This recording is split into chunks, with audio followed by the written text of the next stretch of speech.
இன்றே டவுன்லோட் செய்து உங்கள் ஃபேவரட் ஷோக்களை என்ஜாய் பண்ணுங்க. ஈஸ்வரி, துர்கா பண்ணது தப்புதான். அந்த சிவனாண்டி தேவையில்லாம அவங்க கிட்ட ஏதாவது வம்பு எடுத்திருப்பான். அவனை பத்தி தான் நமக்கு நல்லா தெரியுமே. நீ அந்த சிவனாண்டியை விட்டுட்டு அந்த நவீனை மட்டும் அடிக்க போனதால தான் அவளுக்கு கோவம் வந்திருக்கும். அதுக்காக அக்கா கைய பிடிப்பாளா அவ? அக்கா, நீ கைய ஓங்கினதோட நிறுத்திருக்க கூடாது. நல்லா அடிச்சிருக்கணும் அவளை. சித்தி, அம்மா ஏற்கனவே கோவமா இருக்காங்க. நீங்க வேற ஏன் தூண்டி விடுற மாதிரி பேசிட்டு இருக்கீங்க? என்ன ரேவதி, இன்னைக்கு நேத்தா பாக்குறோம். இவங்க வழக்கமே அதானே. வீடு அமைதியா இருந்தா இவங்களுக்கு பிடிக்கவே பிடிக்காதே. இப்படி எதையாவது கொளுத்தி போட்டுட்டே இருக்கிறதா இவங்களோட வேலையே. அப்ப நீங்க எல்லாருமே அவ அக்கா கைய பிடிச்சது நியாயங்கிறீங்களா? சித்தி, நாங்க யாரும் நியாயப்படுத்தல. நீங்க அந்த விஷயத்தை ஊதி ஊதி பெருசாக்காதீங்கன்னு தான் சொல்றோம். சரி விடுங்க, அத பத்தி பேசி என்ன டென்ஷன் ஆகாதீங்க. அந்த நாசமா போற சிவனாண்டி, அவனால எப்ப பாரு ஏதாவது ஒரு பிரச்சனை வந்துகிட்டே இருக்கு. அவனும் சும்மா இருக்க மாட்டேங்கிறான். ஏழைய குட்டுறதே அவனுக்கு வேலையா போச்சு. அங்க என்ன நடந்ததுன்னு தெரிஞ்சுக்காம இவரை அடிக்க கை ஓங்குறாங்க. அதான் பாட்டி, என்னால தாங்க முடியல. நாளாக நாளாக உங்க அம்மாவுக்கு கோவம் குறைஞ்சி இதோட சமாதானம் ஆயிடுவான்னு பார்த்தேன். ஆனா இருக்க இருக்க பிரச்சனை பெருசால ஆயிட்டே இருக்கு. அப்பனே முருகா, இது எல்லாத்தையும் வேடிக்கை பார்த்துக்கிட்டே இருக்கியே ஐயா, இதை சரி செய்யக்கூடாதா நீ? அவன் சிவனாண்டி மேல கை வச்சிருக்கான். அவன் மேல கண்டிப்பா எல்லாரும் கோவத்துல தான் இருப்பாங்க. இனிமேல் தான் ரொம்ப ஜாக்கிரதையா இருக்கணும். சகல, நீ சொல்றதாப்பா correct.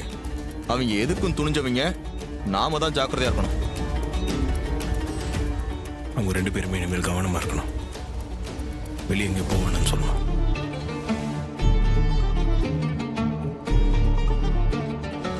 The mobile number you have dialed is currently not reachable. Try again later. Phone not ரீச்சபிள்னு வருது. நான் போய் சொல்லிட்டு வரவா? எதுக்கு? உடம்பு சரியில்லாதப்ப நீ எதுக்கு அங்க போறன்ற? இல்ல, பாட்டிய பார்த்துட்டு அப்படியே துர்கா கிட்டயும் இனிமே இப்படி நடந்துக்காதீங்க. அம்மா உங்க மேல கோவத்துல இருக்காங்க. சிவனாண்டியும் முத்துவேலும் கோவத்துல இருப்பாங்க.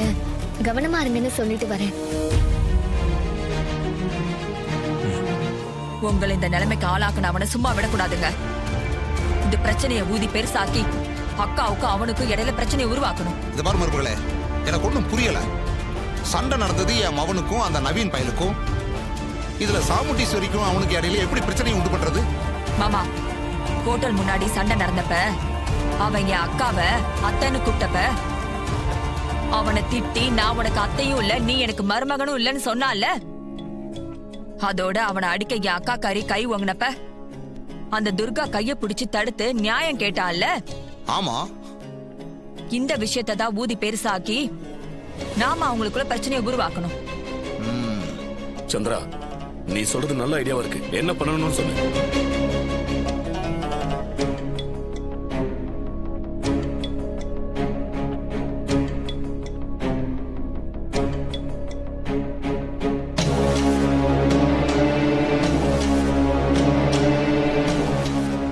எப்படி இருக்கு ஐடியா?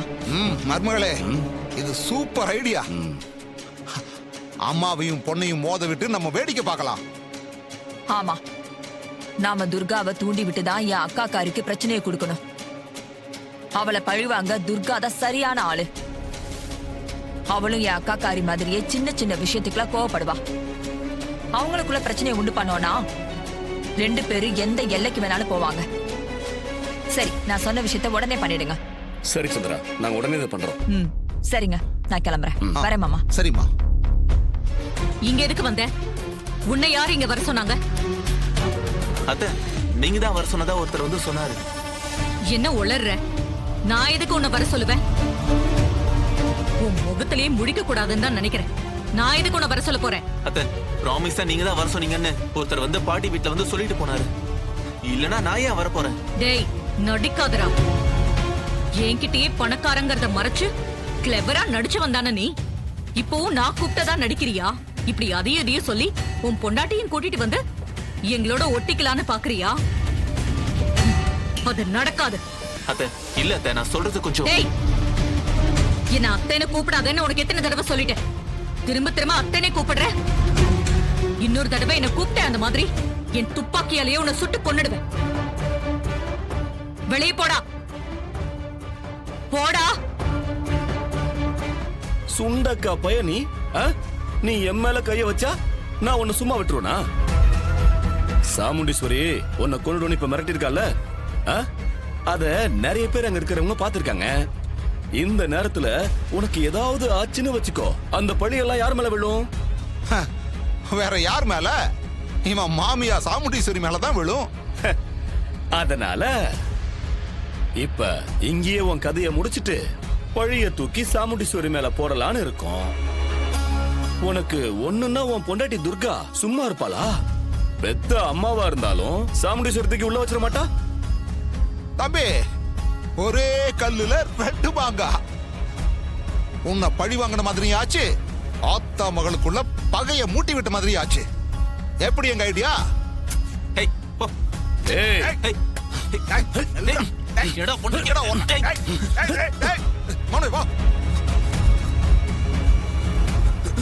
ஏய், நில்லுடா, நில்லு.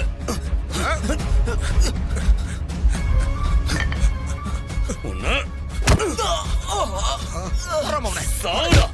போடு, நல்லா போடு. தோழி, யாருகிட்ட சாவுடா. அப்படி அடறா மவனே. போடுன ரெண்டு போடு மவனே. ஏண்டா எங்க ஓட பாக்குற? எங்க கிட்ட இருந்து உன்னால தப்பிக்க முடியுமா? மவனே, ஆள் மண்டை போட்டான் போல இருக்கே. சித்தப்பா, என் மேல கைய வச்சுட்டு இவன் உயிரோட இருந்துட முடியுமா? போய் சேரட்டும் சித்தப்பா.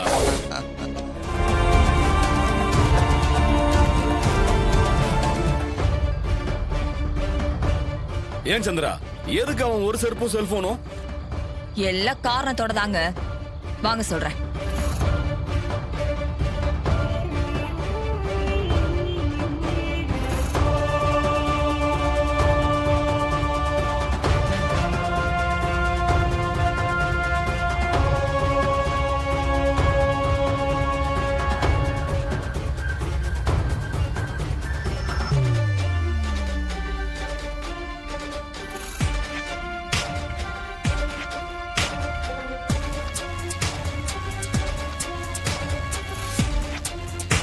மருமகளே, யாரு வளையல் இது? அதே இதுக்கு இங்க போடுற? இது என் அக்காவோட வளையல் மாமா. இதெல்லாம் இங்க செதறி கடந்தாதான் துர்கா இது எல்லாத்தையும் பார்த்து நம்ம அம்மா தான் இதுக்கெல்லாம் காரணம்னு நினைச்சு பிரச்சனை பண்ணுவா. ஏன் புருஷனுக்காக அம்மாவே எதிர்த்து கோர்ட்டு கேஸ்னு கூட போவா. நம்ம மேல யாருக்கும் எந்த சந்தேகமும் வராது. நடக்கிறத சந்தோஷமா வேடிக்கை மட்டும் பார்த்தா போதும். சூப்பர் மருமகளே, உன் ஐடியாவே ஐடியா தான்.